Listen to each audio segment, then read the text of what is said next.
before we begin, it's important that we have a common terminology so we can refer to topics in the correct way, and that so that we understand each other too when we're discussing certain terms that apply to Arabic speakers and to Muslims. Sometimes I hear these terms used incorrectly or interchangeably, and while on the surface it might not seem like a big deal, it really is quite a big deal because we want to make sure that we're familiar with our students and their families' differences so that we get to see not only, okay, this is how they differ from us and this is how religious-wise they're different, but also how we have things in common. And if we have the correct terminology, we're able to have much deeper discussions with students, their families, and also when we're doing our own research or travels. So Arab refers to the linguistic, cultural, ethnic, geographic, or political affiliation with the Semitic people from the Middle East. The word Arabic, on the other hand, refers to the language itself, like English or Spanish or Turkish or Persian. Now let's put all these terms together to make sure we've got it right. My friend John is not Arab, and he doesn't speak Arabic, but he just converted to Islam. Now he practices the Islamic faith and considers himself a Muslim. Keep this in mind down at the bottom. Not all Arabs are Muslim, and most Muslims are not Arab. We're going to talk about this further as the presentation goes on, but just keep coming back to this phrase in and of itself. Remember, Muslim refers to the person. A very important term that we become familiar with, besides the one that we already discussed, is the term that refers to the Muslim holy book, the Quran. It's pronounced with a sound that we don't have in English, so you usually will see it spelled like that, K-O-R-A-N, Quran. It's the most sacred text in Islam. Muslims believe that it is the direct, unchanged word of God as spoken through the Archangel Gabriel to the Prophet Muhammad. You'll see a picture of the Quran closed up right there on the top and opened up on the bottom in that image.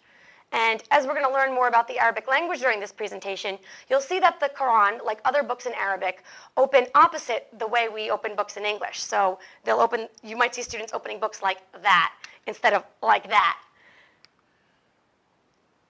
These are some of the topics we're going to discuss in further detail today, now that we have a common terminology. And please feel free to stop me at any point if there are any terms or concepts that are not clear. Who are the Arabic-speaking students in our classrooms?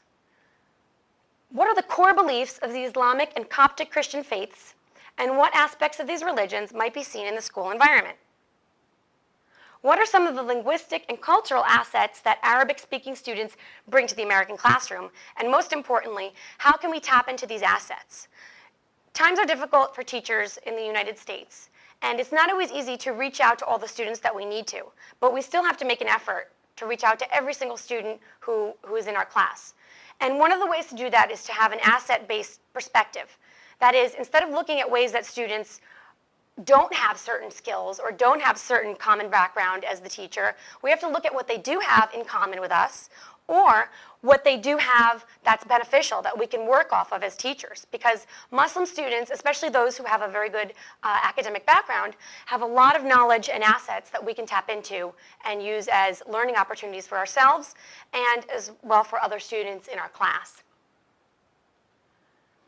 A few more topics we're going to talk about today are what are some of the linguistic challenges that Arabic-speaking students could potentially face while learning English? And what are some of the features of the Arabic language that differ from English? How can these features impact Arabic-speaking students who are in the process of learning English? So as you'll notice, we're going to talk about some cultural issues, we're going to talk about some linguistic issues. This PowerPoint presentation is divided into two sections. The first section, I'll speak about cultural and religious issues that pertain to Muslim Arabic-speaking students.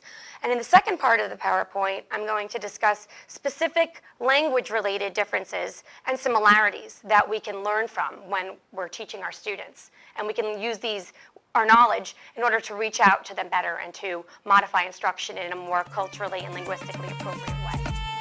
Okay.